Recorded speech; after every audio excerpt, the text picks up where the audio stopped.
Hello, everyone, and welcome. My name is Jessica Kennedy, and I am the educator for adult learning at the St. Louis Art Museum. Thank you so much for joining us today for the annual Donald Danforth Jr. Lecture on Native American Art. Before we begin, please familiarize yourself with the Q&A section located on your screen. Feel free to enter your questions at any time during the program, and we will choose a few to answer at the end. Also, there is live auto transcription available for this program. Please click the CC icon to activate or deactivate the subtitles. To get us started, I will pass the virtual microphone to Alexander Marr, the Andrew W. Mellon Foundation Assistant Curator of Native American Art. Thanks, Alex. Thank you, Jessica, and welcome all to the Donald Danforth Jr. Lecture in Native American Art. I'm joining the lecture from the offices of the St. Louis Art Museum in Forest Park. The St. Louis region is the ancestral territory for a lineage of Native American peoples, including the Mississippian civilization that built Cahokia and mounds in St. Louis early in the last millennium. In the 18th and 19th centuries, colonial settlement disrupted subsequent indigenous relations with this place. The Osage Nation and members of the Illini Confederacy, including the Peoria tribe of Oklahoma, know the St. Louis region as part of their homelands. Finally, I want to recognize the diversity of Native peoples who live and work in St. Louis today. Before introducing our speaker, I want to share some updates about presentations of Native American art at the museum. This summer, we installed highlights from the collection of Southwestern Native American art in Gallery 323. At the same time, we completed a nearly total rotation of Plains art in the adjacent Danforth Gallery, Gallery 322, bringing many works from the Danforth collection on view for the first time. Next, on October 29th, we will open the exhibition Woodlands Native American Art from St. Louis Collections in Gallery 100, which will survey historic art from Eastern North America for the first time at the museum. In 2010, the Donald Danforth Jr. Collection, Carolyn Danforth, and the Danforth Foundation dramatically transformed the presence of Native American art at the St. Louis Art Museum through multiple gifts, including 250 works of art from the Donald Danforth Jr. Collection. I encourage you to visit the Danforth Gallery on the third floor of the museum and see for yourself these remarkable works of art. In addition to presenting the collection in our galleries, the museum published the catalog Plains Indian Art of the Early Reservation Era, the Donald Danforth Jr. Collection at the St. Louis Art Museum, which is available in the gift shop. We are grateful to Carolyn Danforth and her family for her vision and their vision and generosity. One additional legacy of the Danforth gifts is this annual lecture, now in its 10th year. I can think of no better speaker to mark this occasion than Joe D. Horscapture, who consulted with the museum on the Danforth collection. Joe is the Vice President of Native Collections and the Amundsen Curator of Native American History and Culture at the Autry Museum of the West. A second-generation Native American curator, Horscapture is a member of the A'anine tribe located at Fort Belknap Indian Reservation in Montana. His previous positions include curatorial roles at the Minneapolis Institute of Arts, the National Museum of the American Indian, Smithsonian Institution. He was also Director of Native American Initiatives at the Minnesota Historical Society. He has worked with numerous museums and published widely in the field of Native American art and organized many exhibitions throughout his career, including perhaps most notably From Our Ancestors, Art of the White Clay People. If we were in person, I would ask you to join me in welcoming Joe. But now I will just say, Joe, the stage is yours. Good morning, everybody, and thank you, Alex, for your kind introduction, and thank you for the invitation to speak today, especially it being the 10th Danforth lecture. I'm truly honored to be here. I was fortunate to be involved with these works. I met the Danforth family many years ago. I appreciate their support and dedication in presenting these fine materials to the public. Over the years, I've had relationships positive relationships with St. Louis Art Museum. As Alex mentioned years ago, I was fortunate to work with John Nunley. And earlier I was talking with Alex, and we actually met, I think, in 2009. So it's great to see him here. You know, it's great to see the important work that he's doing for the St. Louis Art Museum. And of course, during my time at the Minneapolis Institute of Art, I worked with one of my favorite educators of all time, Amanda Thompson Rundall. We had great partnership, great fun working together. And those, as I look back on my engagement from a curatorial perspective with education, certainly my work with Amanda is certainly at the height of those memories. And also, and this may seem a bit awkward, I met my wife working at the St. Louis Art Museum. So I've always had a special place in my heart for St. Louis Art Museum. Excuse me. I speak to you today from the homeland of the Gabrielino Tongva, the area we know as Los Angeles. I present to you today as someone who has been fortunate to be in the museum field since 1991. My father, George Horscapture Sr., was one of the first Native curators in the country when he was in charge of the Plains Indian Museum in Cody, Wyoming, that opened up in 1973. I was a curator for the Native American art at the Minneapolis Institute of Art for 15 years, where I increased the Native collection there by 40% during my time there. I was fortunate to have positions at the National Museum of the American Indian and the Minnesota Historical Society. The relationship between Native people and museums has been a challenging one for decades. From Native people as object, to a fascination, to consultants, to advisors, to partners, and leaders in the museum field, there has been a significant change in these perspectives just within my time in this field. But at the end of the day, one narrative has been consistent. Native people want to tell their own stories, care for the works their ancestors created, and use these opportunities for the betterment of their people.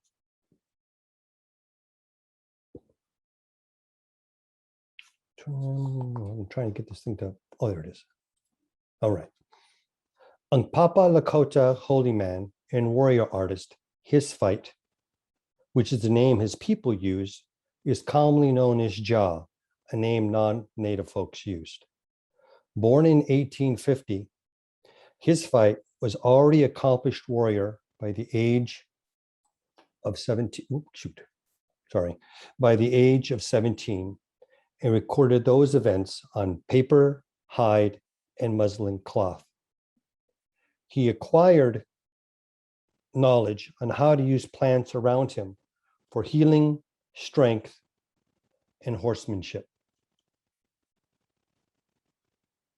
One of his greatest feats was sneaking into enemy camp and taking over 70 horses from the enemy. This act is one of the highest forms of bravery and honor, since horses were considered a form of wealth. It is likely that he was at the Battle of Little Bighorn in 1876, and later went into exile in Canada with Sitting Bull. As a holy man among his people, he had visionary experiences that he recorded in some of his drawings. Within this drawing, done by his fight, I'm going to refer to him as his fight since that's what his Native people called him. We can see here in the lower left, we can see a pipe carrier, a holy man. It's clearly a visionary experience. You see by these dots and these horns, which certainly symbolize visionary experience, and this horse has received some of this sacred medicine. These lines here is lightning, which ties into the thunderbird. We have the dragonfly, which is always a symbol for warrior. And also we have eagle as well.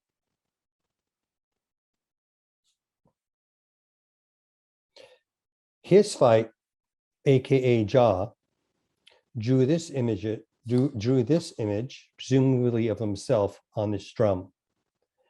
It is uncommon for drums from the plains to have images upon them, especially pictorial ones. Considering the context of this work, it was probably used and later sold to the market. Some Unkpapa Lakota from Standing Rock Reservation, where his fight was from, had an interesting relationship with a non-native gentleman named Alfred Burton Welch, who lived in Mandan, North Dakota, just north of the reservation. We can see Welch sitting here. Welch had developed a relationship with many Native folks there, which first started as a young man in 1882. He was well respected in his community. This is Alfred Welch. He was a storekeeper, postmaster, and founder of a Zagle Shriner organization, and we're going to get to that in just a bit. He also served honorably in the Philippine insurrection, the Mexican campaign, and in France during World War I.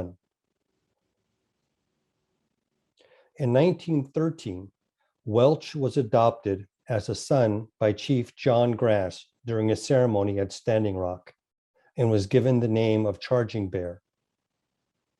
Having dived fully into Lakota culture, and with the passing of Chief John Grass on May 10th, 1918, while Welch was in France, Charging Bear, aka Alfred B. Welch, became fully committed to Native culture and his relatives at Standing Rock.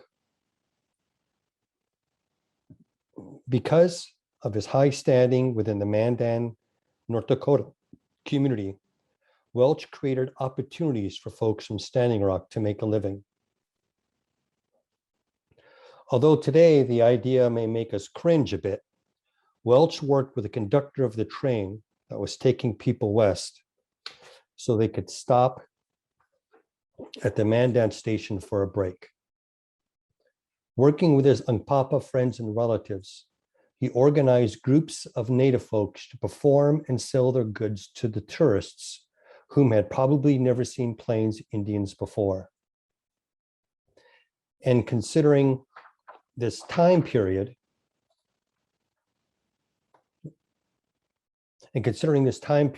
many of the performers were probably part of Sitting Bull's band, which made the event even more unique. Passengers would unload to a waiting group that would sing and dance just like they did back in the good old days. They had teepees set up for viewing, and the works they created were available for sale. Considering that many Native folks had limited economic opportunities at the time, I'm sure these events assisted in making ends meet for many Native families. I mentioned earlier that Welch was the founder of the Zagle Shriners organization. And through this relationship with his friends at Standing Rock, he created a group of Shriners that worked directly with his Native friends. Well, actually, this group sort of became Indian, using my finger quotes here, became Indian, or to be more precise, Indian hobbyists. We can see Welch here on the right in his World War I outfit, and there on the left as a Mandan Indian Shriner. Mandan Indian Shriners acquired the clothing and works they wore and used from their Unkpapa Lakota friends. We could see the entire Shriner group here dressed up as Lakota. They learned the language, learned and sung songs, and even had ceremonies, sometimes absent of Native people. Furthermore, when they would go to Shriner events, they would parade. We could see one here in Seattle, which we see on the upper left, and they're parading the Shriners dressed as Indians in our nation's capital. The story of Alfred Welch is an interesting one because through his relationships, he amassed an impressive collection of items from Standing Rock that he was either given or purchased. As we look through these relationships through our lens today, we must keep in mind that these were economic opportunities for Native people that developed through their friendship with Welch. When I was an intern at the Minneapolis Institute of Art in 1990, then director Evan Maurer and myself visited Bismarck, North Dakota, to conduct research for the exhibition Visions of the People, which I believe, yes, it did. It went to St. Louis Art Museum. We spent time at the North Dakota Historical Society, but that evening I was reading an old anthropology book, and there was a footnote about the Shriners organization in Mandan, which is just across the river from Bismarck, and that they had a collection of Native material. So that evening, I made a few phone calls, and one of the Shriners took us to the basement of their lodge, where they had a special room that held the items that Welch had acquired over the years. So the Shriners Lodge had been reasonably inactive. So this is the early 90s. We went down in the basement. It was sort of like their old cafeteria. And over in a corner, they made a room, actually out of plywood that had a little lock on it. So they opened it up and went in. And within that room was Welch's collection. And that was the first time I had seen the drum that is currently in the collection of the St. Louis Art Museum, as well as other important works. So seeing this wonderful work again is like visiting an old friend. But we do know that Welch owned this drum, which he probably acquired from his fight, because we can see it in a photo in Welch's basement home. If we look here in the upper left, this is the drum right here. This is the tail, this is the body, this is the back leg. And as you look at the drum, there's painted circles, which is here. So this is the drum in the St. Louis Art Museum, shown here in the basement of Welch. In an abstract form, the relationship between Welch, the Shriners, and the Unkpapa Lakota at Standing Rock reminds me of the relationship between Native people and museums. Sometimes developing relationship with tribes, acquiring items from the community, then later becoming, quotations, experts in Native culture, often without the input or guidance from Native people. But Native people have always wanted to tell their own story, to have control over their own narrative. On November 29th, 1969, a group of Native Americans occupied the abandoned federal penitentiary, Alcatraz. During the several months of the takeover, more than 10,000 people from over 130 tribes visited the island from all over the country. The following 19-month occupation brought Native issues to the forefront at a national level, probably for the first time.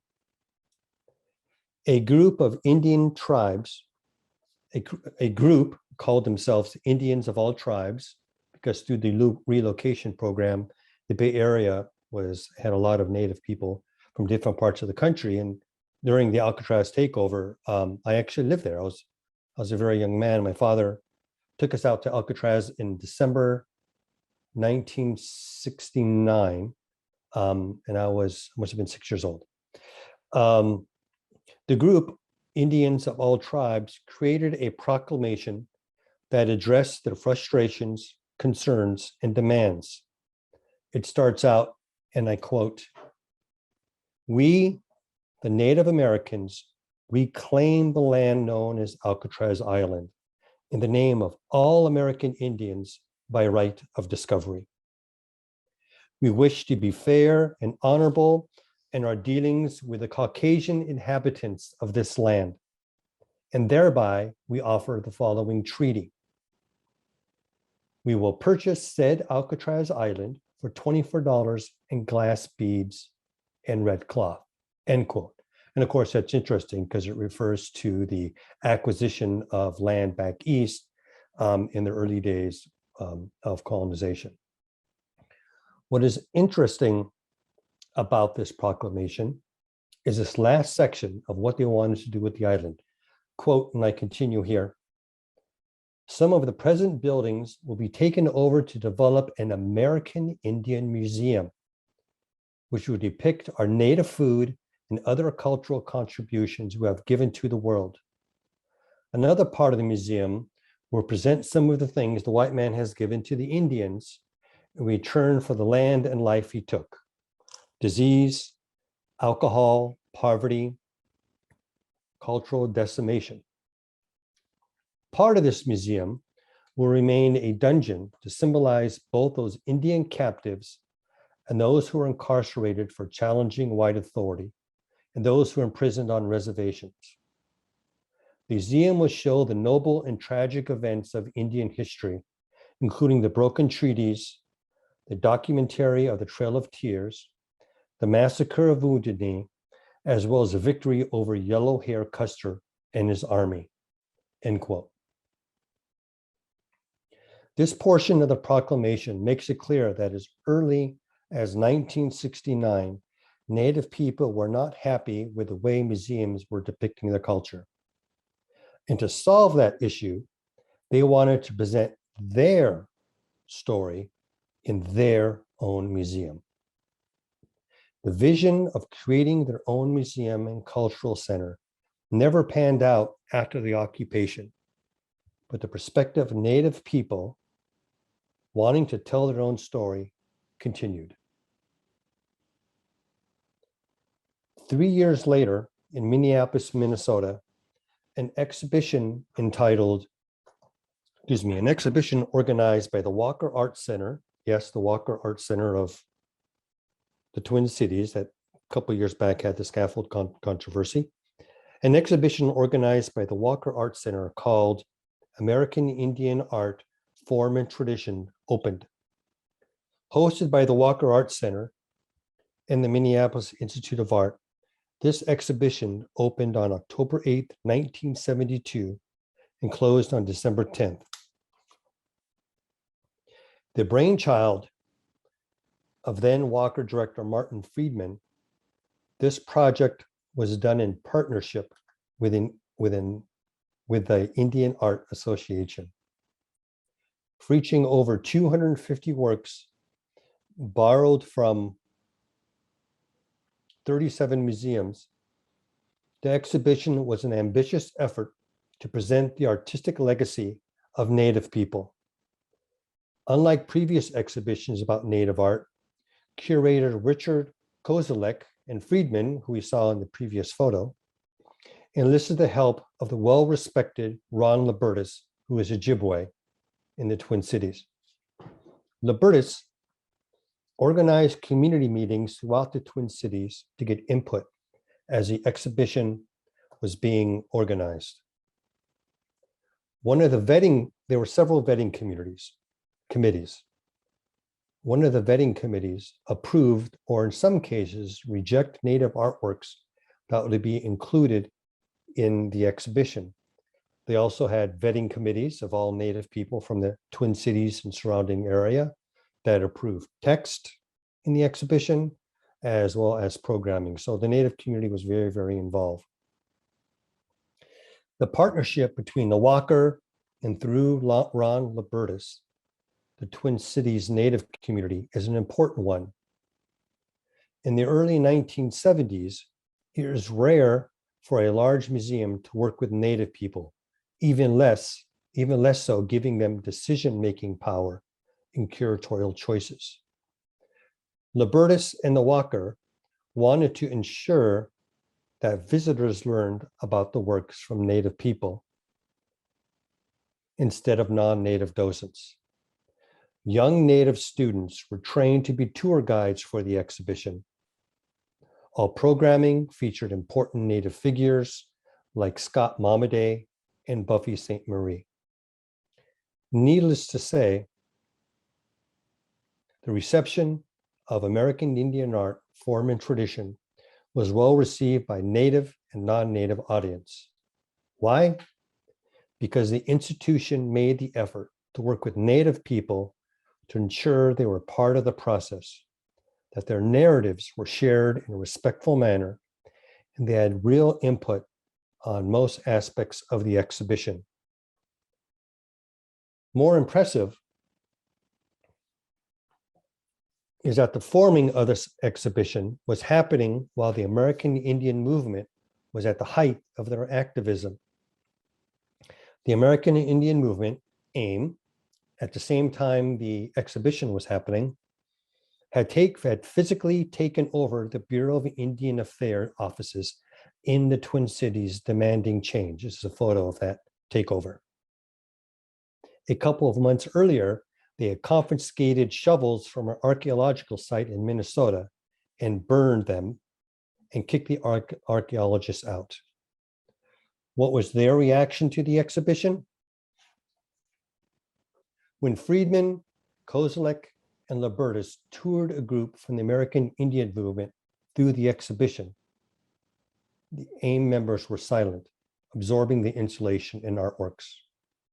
At the end of the tour, Dennis Banks, which we see here holding the drumstick, Dennis Banks, one of the leaders of AIM and probably the most vocal at the time, said, quote, "This is one of the most respectful presentations of an Indian culture the white man has ever done." On September 21st,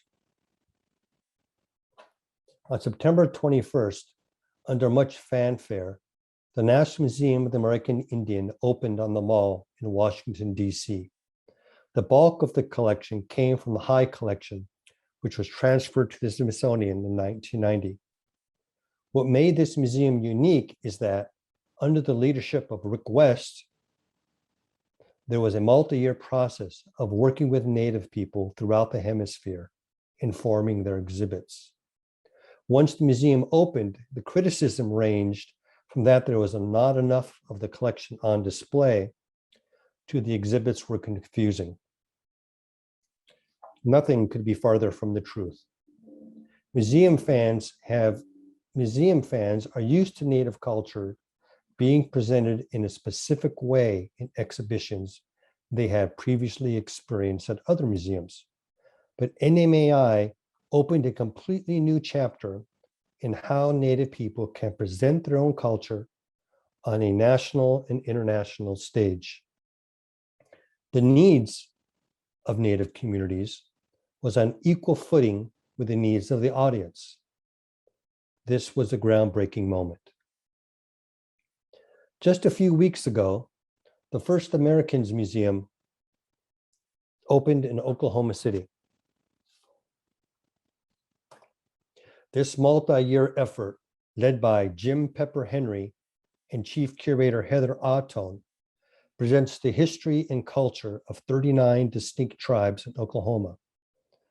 Their mission is, quote, to serve as a dynamic center promoting awareness and educating the broader public about the unique cultures, diversity, history, contribution, and resilience of the first American nations in Oklahoma today, end quote. They worked with tribal communities over several years to ensure their voices and their stories were told in the museum. Furthermore, these relationships that were developed are key to the success of the project and presents these works using the foundation of Native voice. This is the second major institution to do so. And with its focus on Oklahoma tribes, it adds further to the effort in bringing Native voices front and center. And for their part, the St. Louis Art Museum is also moving this narrative along.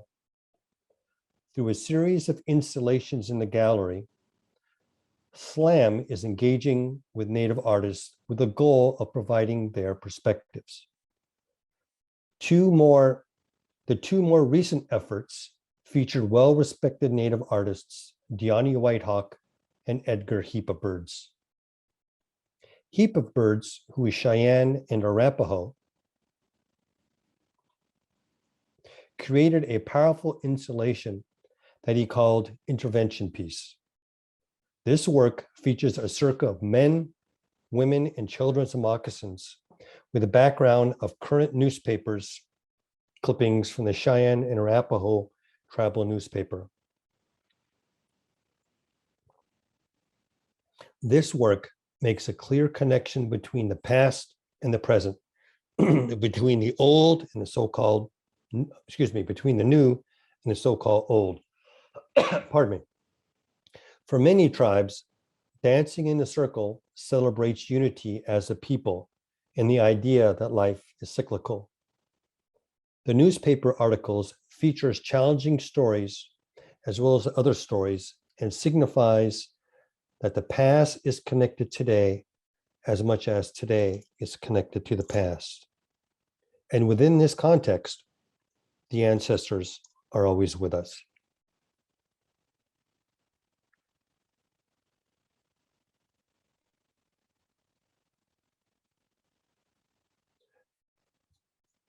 Whitehawk focused on the Lakota way of seeing, reviewing works from her community in SLAM's collection and interviewing and working with people from the Rosebud and Pine Ridge reservations.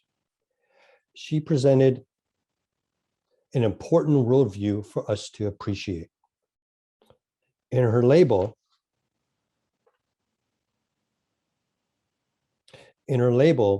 she wrote, quote, "Though we cannot hear those stories today, we can see and feel the significance of these works through the tremendous care and artistic mastery we are blessed to witness in collections such as this."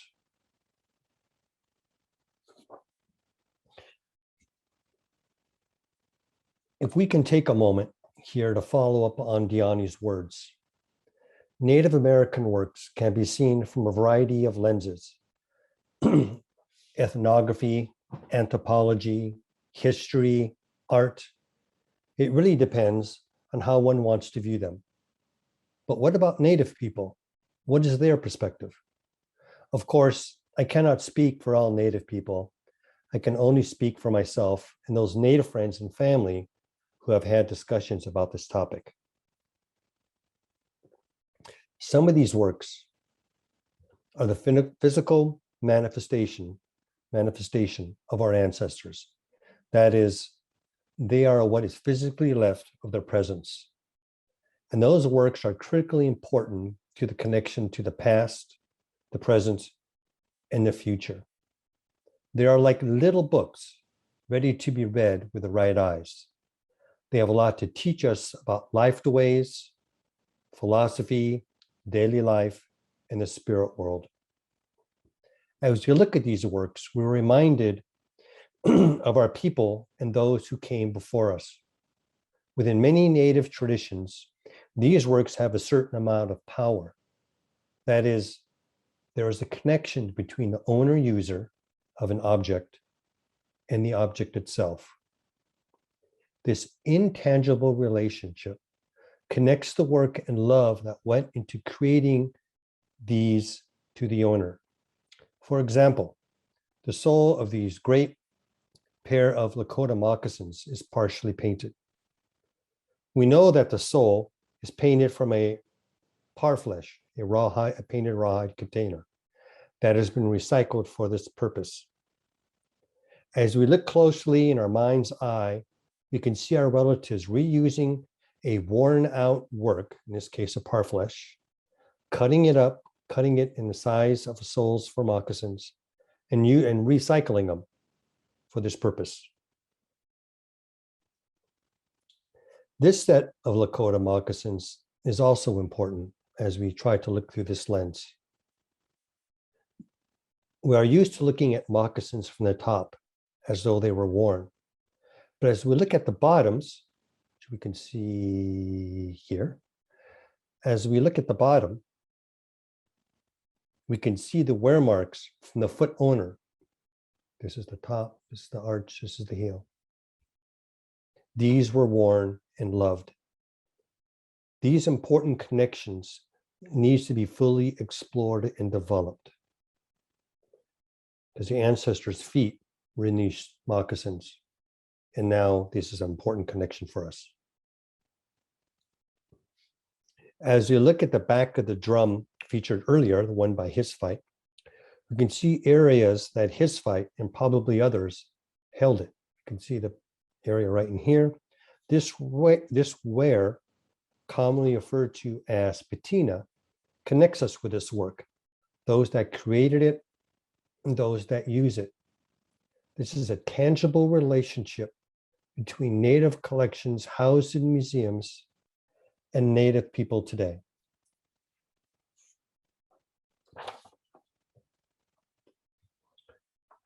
Creating positive and long-term and long-lasting relationships with Native communities is a priority at the Autry Museum of the West, where I am employed. Just last December, we signed a memorandum of understanding with the Gabrielino Tongva cultural educators. Los Angeles Basin is Tongva homeland. This MOU creates an opportunity. Oops, hold on. This MOU creates an important relationship. This MOU creates an important relationship between the Autry and the Tongva with shared responsibility. We will partner on Tongva-related education materials, programming, and exhibitions. In this relationship, the museum is no longer the sole and deciding voice, but will be equally shared with our Tongva partners. We are also in the process of opening our newly developed research center that is slated to open fall 2022. The state-of-the-art 100,000 square foot facility that houses our collections and libraries and archives.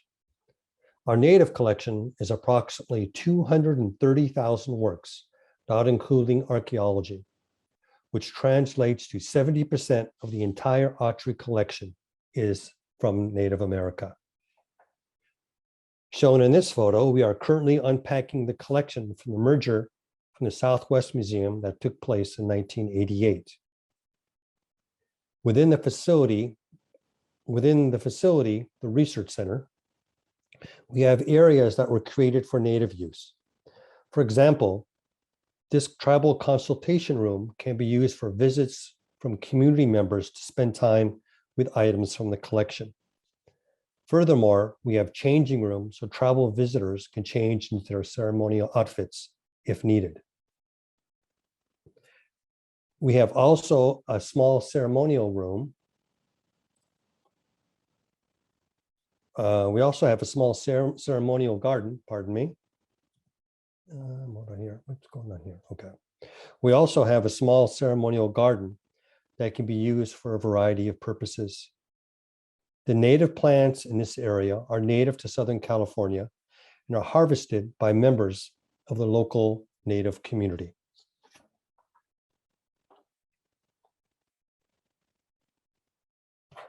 So far, we have learned about how Native people have wanted to control their stories and culture within the museum context.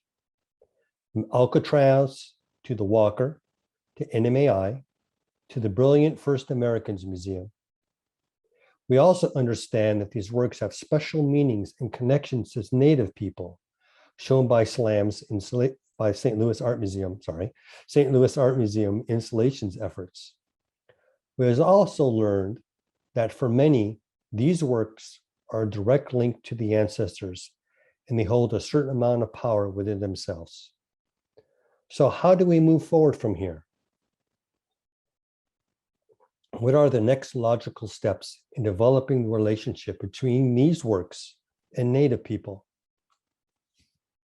For the past several years, Native nations have been building tribal museums on their homeland. These important facilities feature exhibitions and collection spaces that present topics from the perspective of their unique community. Travel museums provide an opportunity for Native people to present their stories on their terms.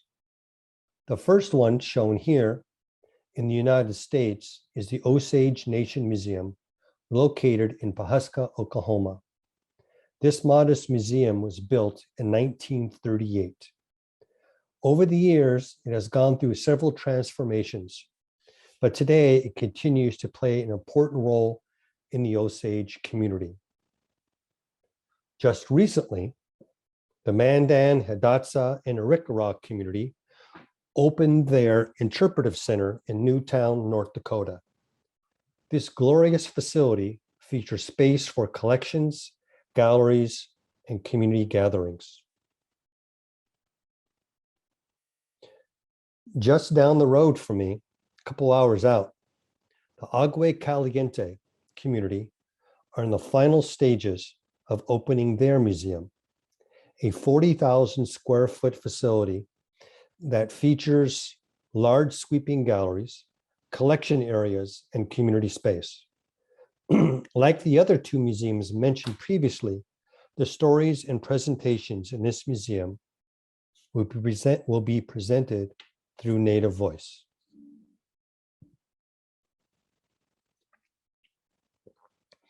The challenge for many Native communities who would like to build an interpretive center or museum falls into two basic categories: funding and expertise.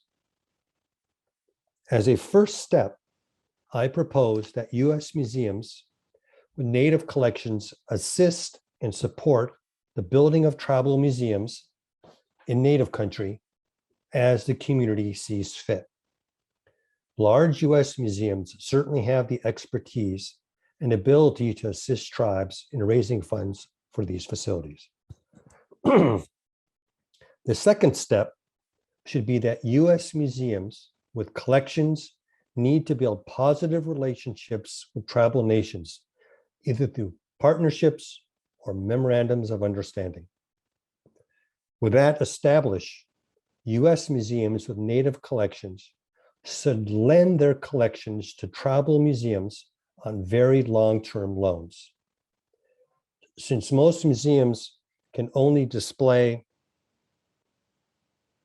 a fraction of their collection, this should not dramatically impact U.S. museum displays.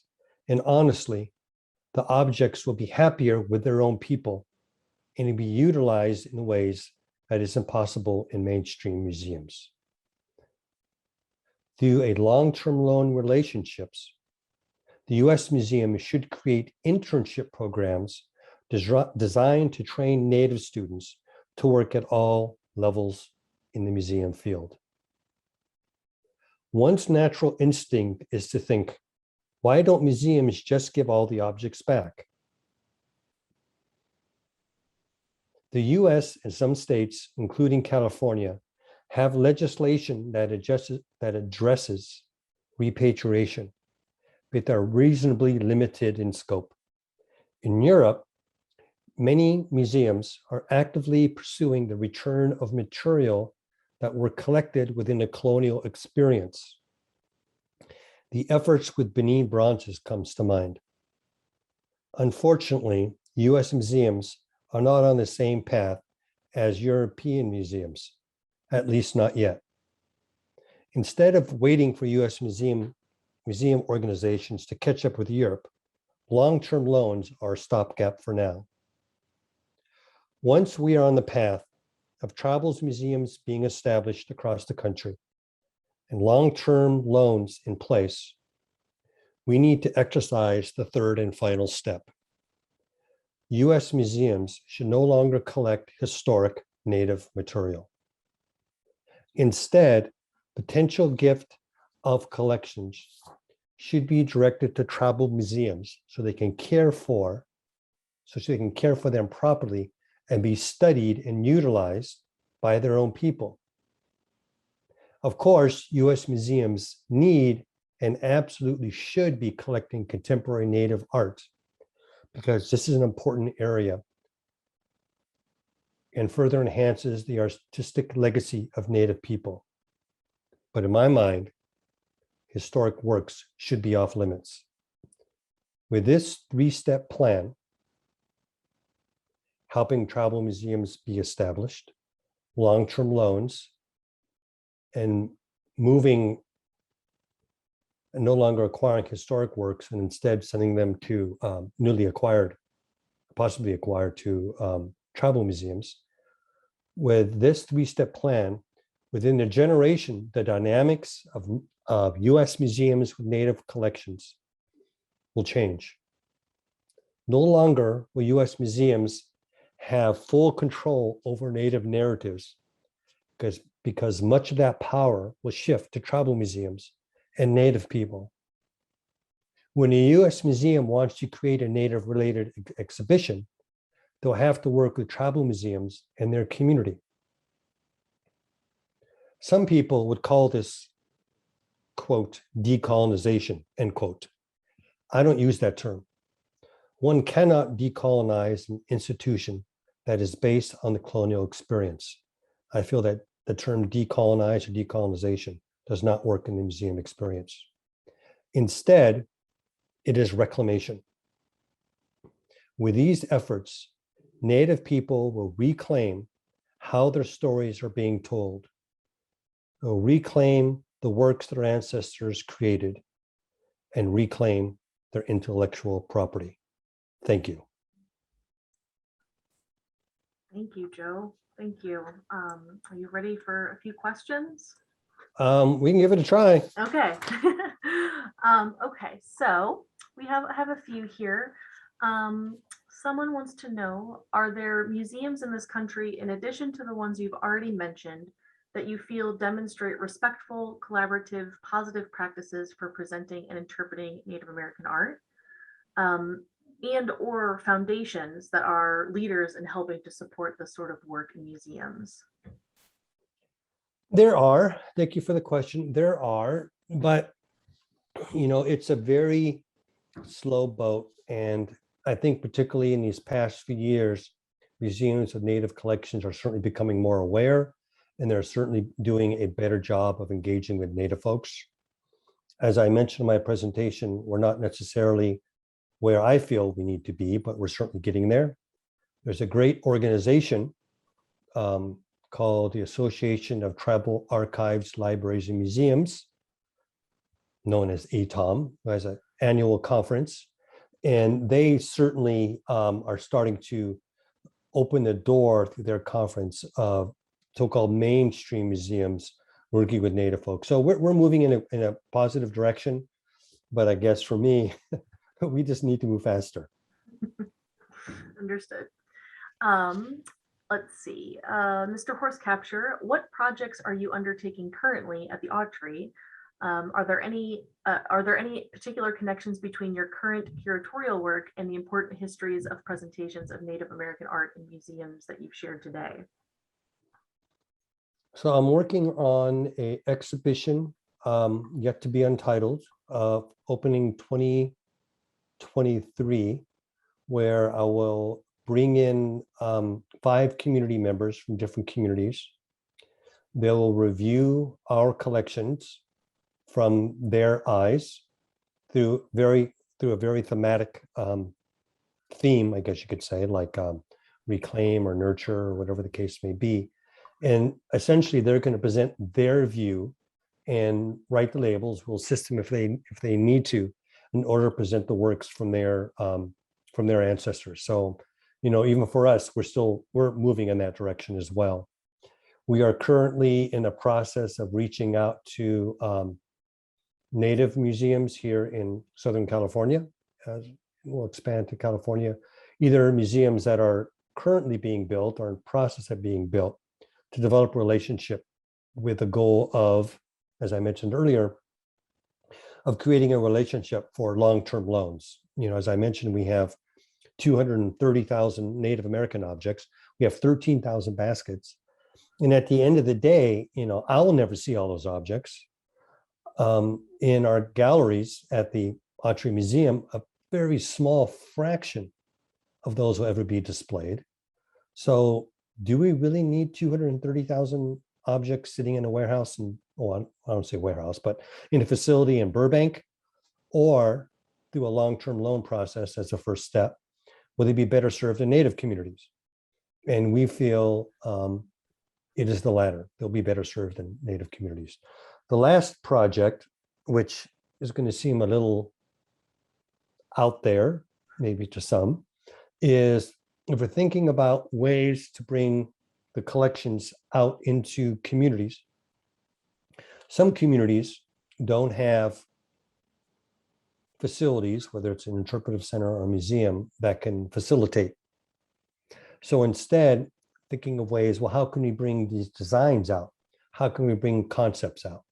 And also, how can we engage Native youth?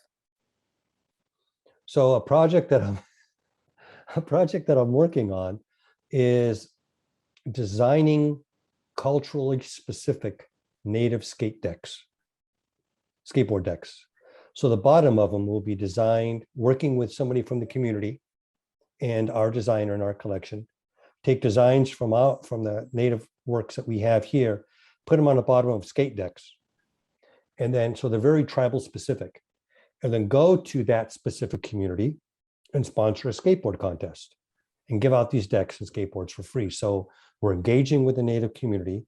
We're activating our collection in an abstract way within the community, getting people excited about it. So ideally, I would probably do maybe twice a year. So that means we'd have 2 different deck styles, one for each community. And I know this is going to seem completely ridiculous for people who are not in the museum field, but actually this is a prep for a exhibition that I'd like to work on for 2028. And you're thinking, oh my gosh, dang, Joe, are you even going to last that long? The answer is yes. It's a long ways down the road, but 2028 seems far out. But in 2028, Los Angeles will be hosting the Summer Olympics. And skateboarding will be a part of it. So we would sync it up so we have a Native skateboarding exhibition at the same time the Olympics are here. So those are just, and of course, we're unpacking the RC, the Resources Center, which is its own challenge, because when objects were packed from the Southwest Museum and moved over, they sometimes were not as organized as we'd like them to be. So you have, like the picture I sent you, several carts with boxes of works in them. And as we unpack them and put them on the shelves, sometimes we have an object from this tribe or this cultural region all sort of mixed up. So it's taking us a process to sort of separate those out. So first we'll organize that by region. Within those regions, we'll do tribe. I think that's a more of a friendlier way for the organization when the Native people come to visit. Otherwise, things are all scattered. Mhm. Wow, that's a very exciting project. Yeah, we're getting there. Yeah, that's really great. Okay, I think I've got time for one more question. Someone has asked, could a case be made for retaining some historic Native objects in a museum to provide context for contemporary Native works? Absolutely. I think the idea is, and people really, particularly museum people, or honestly sometimes collectors, they sort of freak out when one discusses objects going to tribal museums. It's as though tribal museums are going to hide these things away and not show anybody. Well, it has been my experience that tribal museums don't think that way. Because if they thought that way, would they be building museums for the public? What they're doing is they're saying, hey, if you want to learn about our culture, if you want to learn about our history, come to our community and we will teach you. And yes, I am a big advocate of having historic and ancient, some people call them pre-Columbian. Of course, we don't use that term because nobody really cares. I call them ancient. Ancient and historic works in museums for context for contemporary Native American art, because oftentimes contemporary Native American art has a direct relationship to these historic concepts, which are concepts that exist within Native people today. So absolutely, I'm not saying, clear all the shelves of museums. I'm saying we need to work out a relationship in order to find common ground so we equalize the relationships. Mhm, mhm. Right. Well, thank you. This is wonderful. Alex, I just want to ask if there's any other things that you wanted to ask Joe before we go. Anything? It's No, okay. thank you Okay. for a wonderful lecture, Joe. It's great to hear your thoughts on the future of museum community relations. Thank you. Thank you so much, Joe. And thanks to everyone who joined us today. If you'd like, I encourage you to register to join us next Thursday, October 14th at noon, to hear curator Melissa Wolf explore works of art included in the first thematic section of the exhibition, Art Along the Rivers, a Bicentennial Celebration, which opened this past weekend. It will be the second installment of a 6-part series of talks connected to that exhibition. You can register for that program series and more at slam.org/events. And thanks to all of you and have a great day.